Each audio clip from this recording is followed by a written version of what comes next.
শুরু হচ্ছে আকাশবাণী পডকাস্ট। আজকের অতিথি প্রফেসর শ্রুতি গোস্বামী। সাক্ষাৎকার নিয়েছেন শেহনাজ আব্দুর রউফ।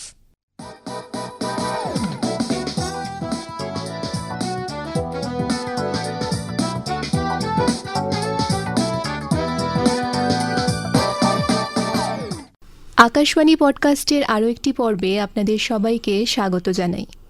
ভাষা, সেই আদিম যুগ থেকেই ভাষা হলো আমাদের মনের ভাব প্রকাশের মাধ্যম। সেই ভাব প্রকাশ কখনো নিঃশব্দে আকারে ইঙ্গিতে হতে পারে বা হতে পারে সশব্দে কথা বলে। যুগের পরিবর্তনের সঙ্গে সঙ্গে পরিবর্তন এসেছে মানুষের ভাষাতেও। তবে মানুষ যে ভাষা প্রথম শেখে সেটা হলো মায়ের ভাষা, মাতৃভাষা। আগামীকাল 21শে ফেব্রুয়ারি আন্তর্জাতিক মাতৃভাষা দিবস। আর সেই উপলক্ষে আজ আমরা স্টুডিওতে পেয়ে গেছি প্যারীমোহন কলেজের বাংলা বিভাগের বিভাগীয় প্রধান প্রফেসর শ্রুতি গোস্বামীকে। নমস্কার দিদি। নমস্কার। তো আপনার কাছে প্রথম প্রশ্ন, খুব বেশি পেছনে না গিয়ে 80-90 দশকের ভাষার সঙ্গে এখনকার বর্তমান যুগের যে জেন জির ভাষা, তার কি পার্থক্য বা কি পরিবর্তন আপনার চোখে ধরা পড়ছে যদি একটু বলেন। হ্যাঁ, বেশি পিছিয়ে যাচ্ছি না। আমি নিজে 90-এর জাতক। আমার সময়ের ভাষা আর আমি যেহেতু কর্মসূত্রে অধ্যাপনা করছি, আমি যাদের সঙ্গে ক্লাসরুমের ওই পরিসরটুকুর মধ্যেই যাদের সঙ্গে কথা বলছি বা যাদের সঙ্গে আমার কথা বিনিময় হচ্ছে, তাদের ব্যবহার্য ভাষা এর মধ্যে একটা পার্থক্য ঘটে গেছে। আমি খুব নেতিবাচক কথা দিয়ে শুরু করতে চাইছি এমনটা নয়, কিন্তু এটা আমার মনে হচ্ছে যে বাংলা ভাষার যে স্বাভাবিক চেহারা সেইটা আস্তে আস্তে হারিয়ে যাচ্ছে। যেমন আমি কয়েকটা ছোট্ট ছোট্ট উদাহরণ দিচ্ছি। যেমন ধরুন, একটা অদ্ভুত বাক্য গঠন দেখছি, কারুর সৌন্দর্য দেখে বা কোনো একটা বিষয় দেখে তার প্রশংসা করবার সময় বলা হচ্ছে তুমি দারুণ লাগছো। এই বাক্য গঠনটা একেবারেই তো বাংলার বাক্য গঠন নয়। বাংলার স্বাভাবিক বাক্য গঠন কি? তোমাকে দারুণ লাগছে বা তোমাকে ভালো দেখাচ্ছে। এই দারুণ লাগছো কথাটা বা এই ফ্রেজটা, এটা আসছে আসলে হিন্দির একটা স্বাভাবিক বাক্য বিন্যাসের অনুকরণে। এইটাই আমার খুব সমস্যা বলে মনে হচ্ছে যে ভাষা দেখো খুব ভাসমান, বহমান এবং জ্যান্ত একটা ব্যাপার। সেখানে খুব রক্ষণশীল হয়ে দাঁড়িয়ে থাকলে কিচ্ছু করার নেই, সেই ভাষা বাঁচে না। আমাদের অনেক বেশি উদার হতেই হবে, অনেক বেশি স্বাভাবিকতাকে গ্রহণ করতে হবে, স্বীকার করতে হবে, এটা ঠিক। কিন্তু ভাষা বাঁচে অন্য ভাষার সঙ্গে আদান প্রদানে, অন্য ভাষা থেকে অনেক উপাদান গ্রহণে, এবং সেই গ্রহণ যদি খুব সুস্থভাবে আত্মীকরণের উপায়ে হয়, পথে হয়, তবে সেটা খুব ঠিকঠাক পথ। অনুকরণের পথটা ঠিকঠাক নয়, ওইখানে সমস্যা তৈরি হয়। এই জন্যই বলছি আলাদাই ব্যাপার। এই যে একটা অদ্ভুত জেনজির কথা যেহেতু বললেন, জেনজির মুখে শুনতে পাই আলাদাই লাগছে, আলাদাই ব্যাপার। এই ধরনের প্রয়োগ এটা আমার সময়ের ভাষায় ছিল না। একে আমি পরিত্যাজ্য বা খারাপ এরকম কোনো কিছু বলেই দাগিয়ে দিতে চাইছি না। ধরো, একজন ভীষণ বিখ্যাত জনপ্রিয় অভিনেতার মুখে খালি শুনতে পাই, তিনি বলছেন আমি এটা ভাবছিলাম কে, এই সিনেমাটায় আমি একে দেখতে চাই। এই যে বলছিলাম কে, এই যে ছোট্ট শব্দখণ্ডটা তিনি ব্যবহার করছেন, সেখানে বাংলায় কি আসার কথা? যে। আমি ভাবছিলাম যে, বলছিলাম যে, তার পরিবর্ত শব্দখণ্ড হিসেবে তিনি ব্যবহার করছেন কে। এটা একান্তই হিন্দি শব্দ বা হিন্দি প্রয়োগ।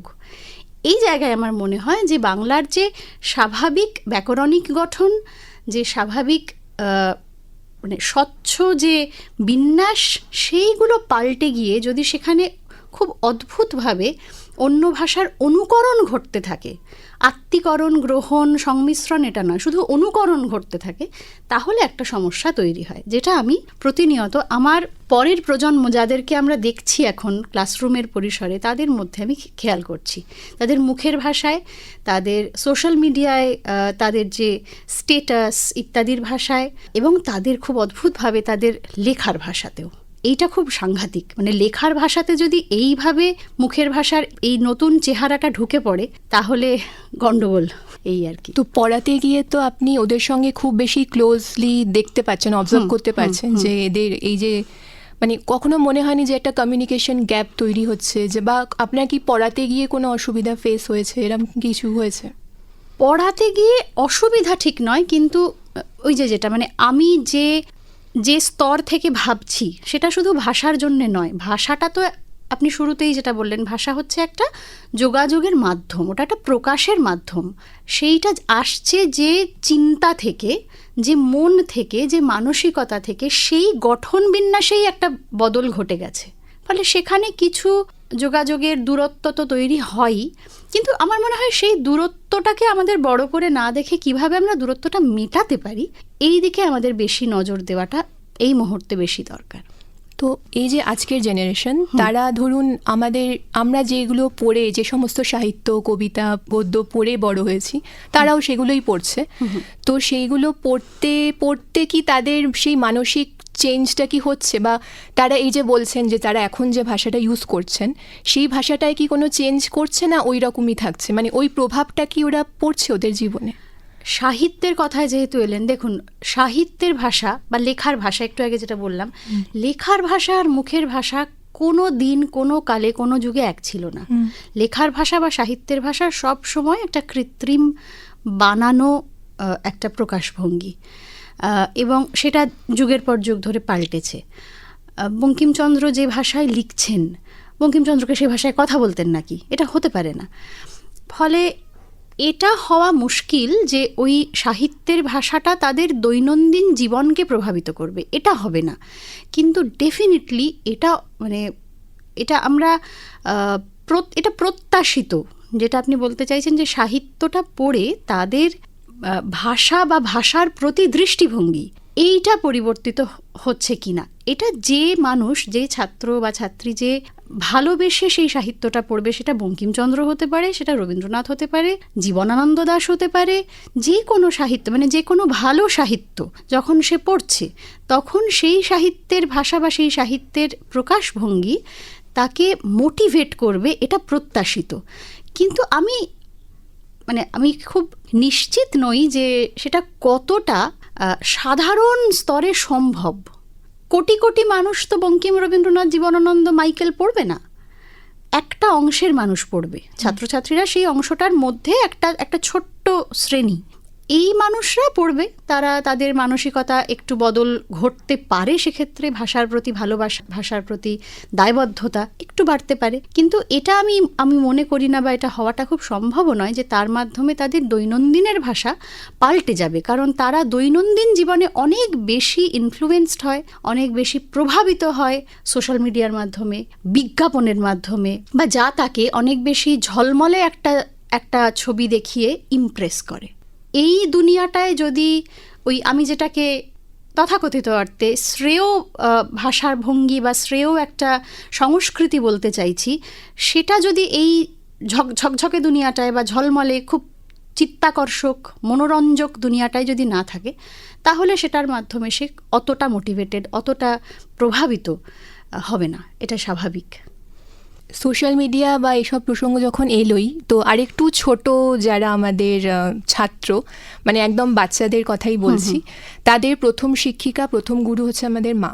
ঠিক। তো মায়ের কাছে তারা পড়াশোনা, প্রথম অক্ষর জ্ঞান তাদের কাছেই হচ্ছে। কিন্তু সোশ্যাল মিডিয়া এখন ঘরে ঘরে ছড়িয়ে গেছে আমাদের মোবাইল ফোনের মাধ্যমে, হাতে হাতে সবার কাছেই মোবাইল, একটু কাঁদলে তার হাতে মোবাইল ধরিয়ে দেওয়া হচ্ছে। পড়ার প্রথম ছড়া বলুন বা এইগুলো আমরা অনেক সময়ই বাচ্চাদের দেখছি তারা ফোনের মাধ্যমে শিখছে। তো এই যে সোশ্যাল মিডিয়া বা ফোনের যে প্রভাবটা একদম ছোট বাচ্চাদের উপর কি, মানে ভাষা শেখার ক্ষেত্রে তাদের এরা কুপ্রভাবই বলুন, সুপ্রভাব বলুন, দুটোই যদি একটু আলোকপাত করে। একদম ছোটদের কথা যেহেতু বললেন, আমি একদম ব্যক্তিগত কথাই বলি। আমার কন্যা, তার বর্তমানে বয়স 3.5 বছর। তো সে বাড়িতে, মানে পরিবারের সকলের কথাই বলছি, আমাদের সকলের মধ্যেই যখন সে বড় হচ্ছে, সে বই, তার কাছে হাতের কাছে বই রয়েছে, সে বইতে ছড়াগুলো নিজে পড়তে পারে না, কিন্তু তাকে পড়ে শোনানো হয়, সে ছবিগুলো দেখে, খুশি হয়। কিন্তু ওই একই ছড়া বা ওই একই ছবি যখন সে একটা লাইভ পর্দায় দেখছে, স্ক্রিনে দেখছে, তখন এটা বৈজ্ঞানিকভাবে সত্যি যে তাকে অনেক বেশি আকর্ষণ করছে। এটা কিচ্ছু করার নেই। এটা দেখুন, মোবাইল বাদ দিয়ে আমাদের আজকের দুনিয়াটা সম্ভব নয়। মোবাইলটা অপরিহার্য একটা ব্যাপার হয়ে গেছে। এখন আমাদের দেখতে হবে যে এখানে আমরা কতটা ভারসাম্য বজায় রাখতে পারি, কতটা আমরা সামঞ্জস্য রাখতে পারি, সুসমতা রাখতে পারি, যে তাকে আমি বইটাও দেব এবং তাকে আমি খানিকটা অপরিহার্য সেই রকমভাবেই আর কি খানিকটা স্ক্রিন টাইম তার থাকলো, তার মধ্যে তাকে যতটা সম্ভব আমাদের সংস্কৃতি, ভাষাটা তো শুধু একটা বিচ্ছিন্ন ব্যাপার নয়, ভাষাটা একটা সামগ্রিক সাংস্কৃতিক চলমানতার অংশ। এই সংস্কৃতিটার ছোঁয়া তাকে দিয়ে যেতে হবে কনস্ট্যান্ট, বারবার। তার মধ্যে কতটা সে গ্রহণ করতে পারবে সেটা একান্তই তার উপর নির্ভর করছে। এখানে ঠিক আমাদের চাপিয়ে দেওয়ার খুব জায়গা নেই। আমরা যদি আমাদের প্রজন্মের দিকেও তাকাই, আমাদের আগের প্রজন্ম আমাদেরকে যেভাবে বড় করতে চেয়েছিলেন হুবহু সেরকম বড় কি আমরা হতে পেরেছি? পারিনি, এটা সম্ভব নয়। প্রত্যেকটা প্রজন্মের সঙ্গে তার আগের প্রজন্ম এবং পরের প্রজন্মের একটা সাংস্কৃতিক দূরত্ব তৈরি হয়, এটা এখানেও সমান সত্যি। ছোটরা, একদম শিশুদের কথা যদি বলেন, এবং তার থেকে একটু বড় স্তরের বা তার উপরের স্তরের যে মানুষেরা, কিশোর কিশোরী, এদের কাছে এই মুহূর্তে ভাষাটা যেরকমভাবে বাইরে রয়েছে সেরকমভাবেই পৌঁছবে, কিছু করার নেই। আমি তাকে একটা বিচ্ছিন্ন দ্বীপের মতো কোনো জিনিস তাকে আমি প্রোভাইড করতে পারবো না। তাকে আমি চেষ্টা করতে পারি যতটা সম্ভব শুদ্ধভাবে আমার ভাষা এবং আমার সংস্কৃতির কাছাকাছি এনে দেওয়ার। এই চেষ্টাটুকু আমরা করতে পারি, সেটা বইয়ের মাধ্যমেও হতে পারে, সেটা মোবাইলের মাধ্যমেও হতে পারে। কিন্তু ওই যে আবারও বললাম, একটু আগেও যে কথাটা বলছিলাম, মোবাইলে যে আমরা এখন তো ডিজিটাল যুগে এই কন্টেন্ট কথাটা খুব চালু, যে কন্টেন্টগুলো অ্যাভেলেবল এই সোশ্যাল মিডিয়াতে, সব থেকে বেশি করে ধরুন রিলসে যে কন্টেন্ট অ্যাভেলেবল সব থেকে বেশি, তার মধ্যে যথাসম্ভব আমরা চেষ্টা করি তাকে সেখানে না ঢোকানোর, সেই দুনিয়াটার মধ্যে প্রবেশ না করানোর, কিন্তু সে ঢুকে পড়লো এবং সেই দুনিয়াটার মধ্যে সে যে ভাষাটাকে দেখতে পাচ্ছে বা শুনতে পাচ্ছে, সে তো তার মাধ্যমে প্রভাবিত কিছুটা হলেও হবে। এখানে আমি সম্পূর্ণ তাকে আটকাতে পারবো না। এবং সেই ভাষা, ওই যে বললাম আলাদাই, দারুণ লাগছো, সামনে বলা যাবে না, বলা হবে আগে। হ্যাঁ, মানে আগে বলতে আমরা এগোনো বা এরম কিছু বোঝাতাম, কিন্তু এখন আগে কথাটার অর্থ হয়ে গেছে সামনে। আচ্ছা, তারপর ধরুন গোলাপজাম, একটা মিষ্টি, হ্যাঁ, বিয়েবাড়ির বা যে কোনো অনুষ্ঠান বাড়ির মেনু কার্ড দেখেছেন? সোশ্যাল মিডিয়াতে যেতে হবে না, মেনু কার্ড। এই মেনু কার্ডে যে ভাষাটায় ছাপা হচ্ছে খাবারের নামগুলো, তাতে লেখা হবে গুলাব জামুন। গোলাপ জাম এই শব্দটা যখন আমার শব্দভাণ্ডারে আছে, তখন আমার তাকে অন্য একটা শব্দ দিয়ে প্রতিস্থাপিত করার দরকার কি? এই সমস্যাটা কিন্তু আমাদের হয়ে যাচ্ছে। কচুরি বলে কচৌরি, এই সমস্যাটার কথা বলছি। এবার এই ধরনের ভাষাবৃত্তে যখন আমার পরের প্রজন্মের কোনো মানুষ ঢুকে পড়ছে, তখন তাকে সেখান থেকে খুব মানে টেনে সরিয়ে আনবার রাস্তা আমাদের হাতে নেই। তার চিন্তাশক্তি, তার বিবেচনা, তার যুক্তিবোধের ওপর আমাদের একটু নির্ভর করতে হবে যে সে এই বিচারটা করতে পারবে কোনো একটা সময় গিয়ে, যে কোনটা ব্যবহার করা দরকার, কোনটা নয়, কোনটাকে বাদ দিলেও চলে, এটুকুই। আমরা যারা বাংলা মিডিয়াম স্কুল থেকে পড়েছি, তা আমাদের একটা প্রবলেম আমরা ফেস করেছি, সেটা হচ্ছে একটা সময় পর্যন্ত আমরা বাংলায় অঙ্ক থেকে শুরু করে তো বিজ্ঞান এই সমস্ত পড়েছি, কিন্তু যখন আমরা অন্য কোনো পরীক্ষার জন্য প্রিপারেশন নিতে শুরু করেছি, তখন দেখেছি সেখানে সমস্ত কিছু ইংরেজিতে, সমস্ত টার্মস ইংলিশে রয়েছে, ইংরেজিতে রয়েছে। তো এই যে মানে প্রবলেমটা, এইটাকে কিভাবে ছাত্ররা ম্যানেজ করবে? মানে মাতৃভাষায় শিখলে সেটা নিশ্চয়ই তাদের জন্য ভালো হয়, সেটা ওরা কিভাবে ফেস করবে? মানে তাদের দুরকম শেখা হয়ে যাচ্ছে, একটা তারা স্কুলে শিখছে এবং পরে ভবিষ্যতের জন্য তাকে যখন তৈরি হতে হচ্ছে, তখন সেটা পুরোপুরি ওর সিলেবাস, সাবজেক্ট, ভাষা সব কিছু পাল্টে যাচ্ছে। তো এই ভাষাটাকে কিভাবে মানে আমরা ঠিক করব? মানে ওরা কি তাহলে প্রথম থেকেই নিজেদের ভাষায় পড়তে পারলে ভালো হতো? যেটা আমাদের এবছরের থিমও কিছুটা, যে 2026-এর, যে মাতৃভাষায় যদি আমরা পড়াশোনাটা এগিয়ে নিয়ে যেতে পারি, তাহলে সেটার আউটকামটা ভালো হয়। তো এটা, এই ব্যাপারে আপনি কি বলবেন? এটা ভীষণ গুরুত্বপূর্ণ একটা কথা। মানে আপনাদের থিম হিসেবে যেটা ব্যবহার করা হচ্ছে সেটা খুবই জরুরি, কিন্তু এই সমস্যাটার এখনো পর্যন্ত যে আমরা কোনো সমাধানে পৌঁছতে পেরেছি তা কিন্তু নয়। আসলে কি দেখুন, বাংলার কথা যদি বলি, এটা ভারতবর্ষের মতো একটা বহু ভাষাভাষী দেশে আরও অনেক ভাষার ক্ষেত্রে সত্যি, কিন্তু ধরুন বাংলার কথাই শুধু বলছি, বাংলা ভাষাটা মানুষের মুখের ভাষা, কিন্তু বাংলা প্রাতিষ্ঠানিক ভাষা, অর্থনীতির ভাষা, আইন আদালতের ভাষা, এটা কিন্তু বরাবর নয়।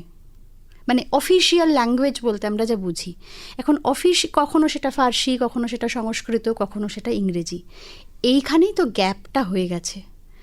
একে মেটাবার সত্যি বলতে কি এখন আর যে খুব উপায় দেখতে পাচ্ছি, আমি অন্তত দেখতে পাচ্ছি তা নয়, কিন্তু এটা অবশ্যই ঠিক যে এটা দীর্ঘদিন ধরে শিক্ষাবিদরা, ভাষাতাত্ত্বিকেরা দীর্ঘদিন এই আলোচনা করেছেন যে অবশ্যই মাতৃভাষায়, যে ভাষায় একটা মানুষ প্রথম নিজের চারপাশকে চিনতে শেখে, সেই ভাষায় যদি সে শিক্ষা গ্রহণ করে তবে তাকে সে যতটা নিজের মাথার মধ্যে, মনের মধ্যে মেশাতে পারবে, যেটাকে আমরা বলি অ্যাবজর্ব করা, যতটা শোষণ করতে পারবে সেই শিক্ষাটাকে, ততটা আর অন্য কোনো ভাষায় পারবে না।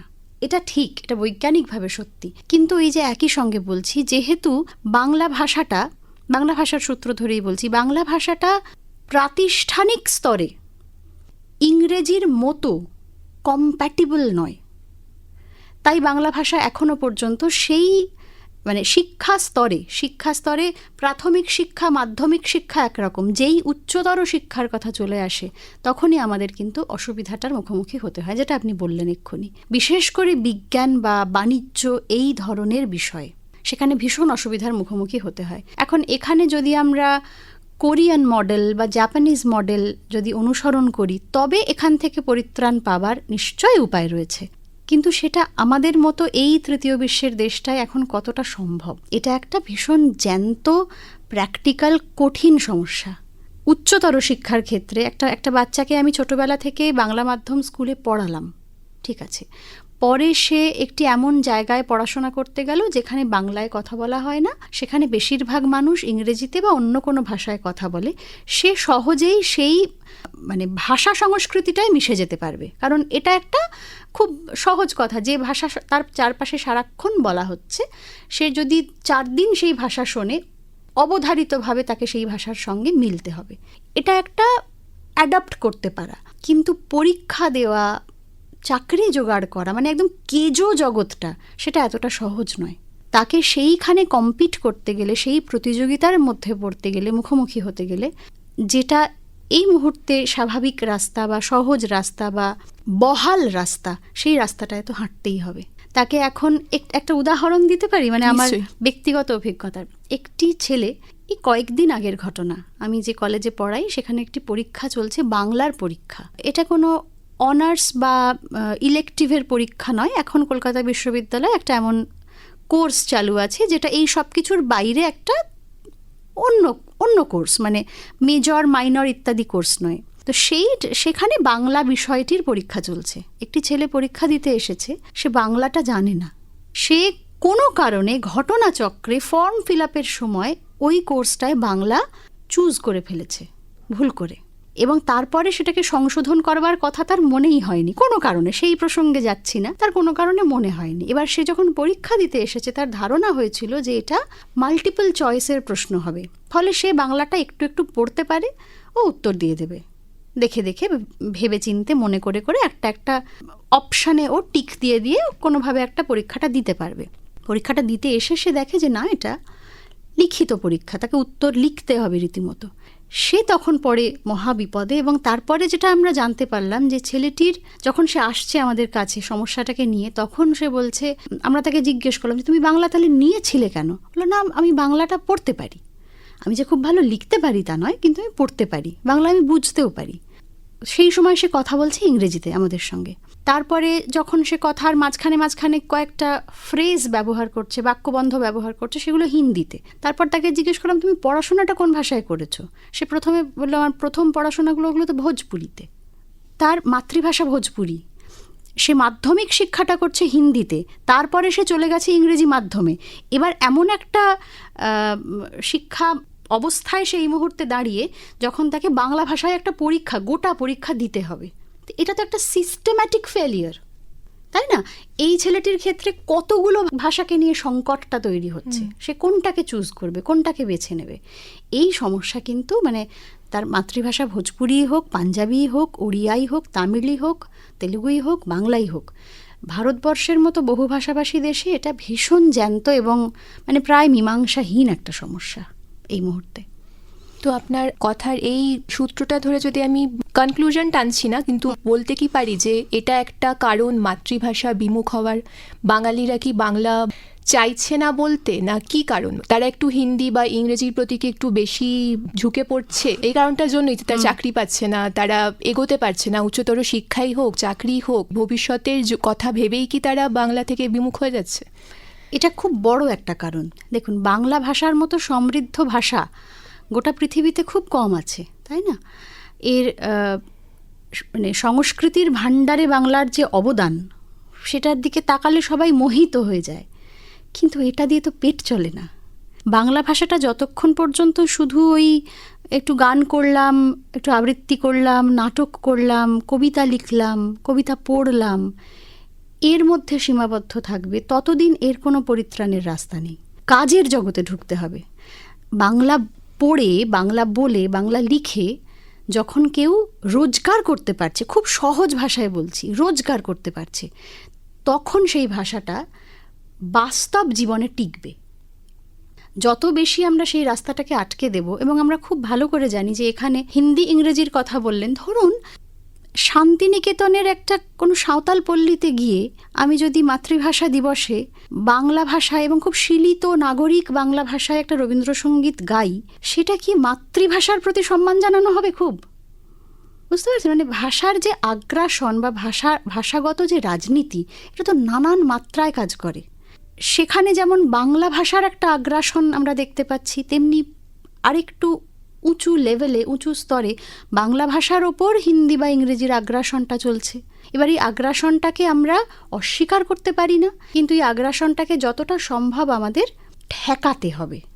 এই ঠেকানোর জন্যই বলছি যে বাংলা অপূর্ব একটি ভাষা, কিন্তু তা শুধু শিল্প সাহিত্যের ভাষা, সংস্কৃতির ভাষা, এর মধ্যে আবদ্ধ থাকলে হবে না।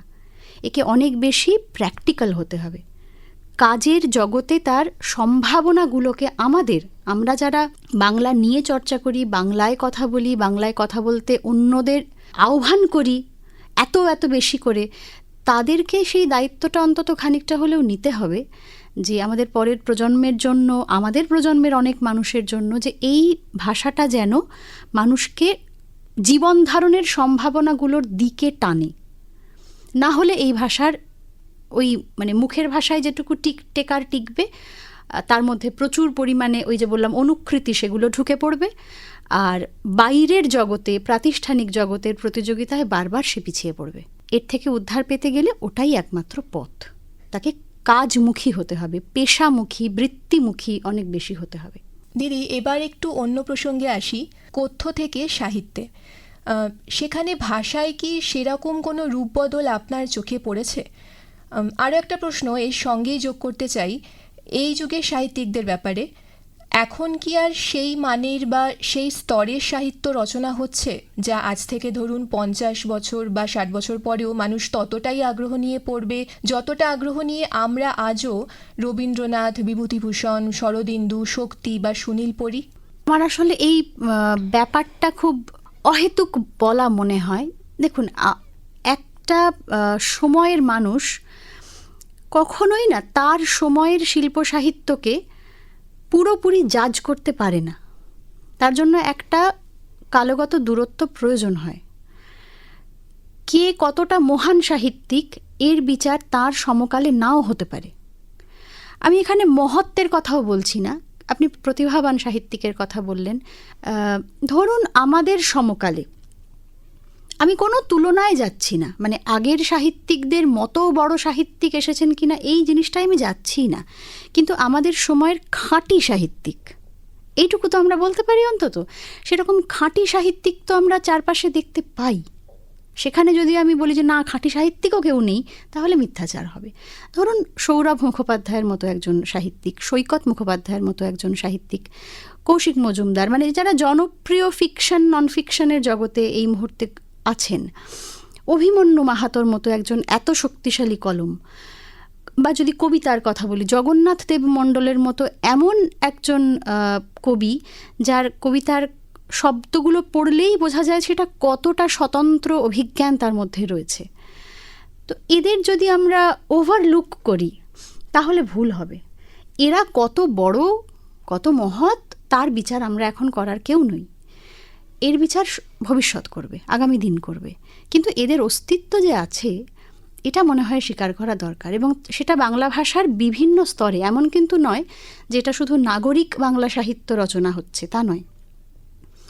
লোকায়ত ভাষায় বাংলা ভাষার তথাকথিত বিভিন্ন অঞ্চল নির্দিষ্ট ভাষা রূপে, তাতেও কিন্তু এই সাহিত্যগুলো আমরা দেখতে পাচ্ছি, কবিতা বা উপন্যাস বা গল্প।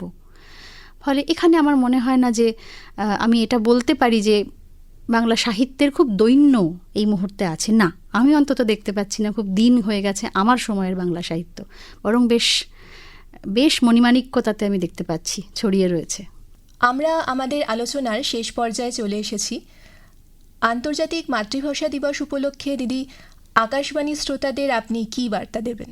বার্তা নতুন করে কিছু নয়, ওই যে কথাটা বললাম যে ভাষাকে খুব রক্ষণশীলভাবে বাঁচিয়ে রাখবার উপায় কিন্তু নেই।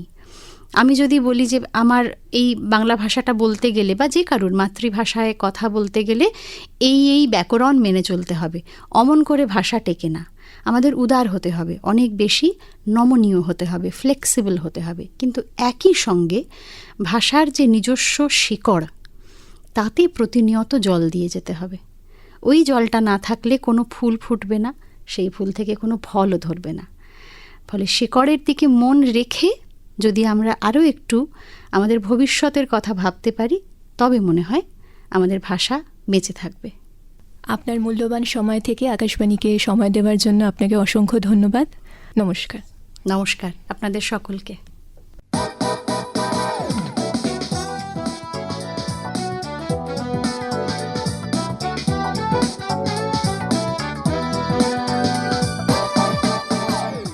এতক্ষণ শুনলেন আকাশবাণী পডকাস্ট।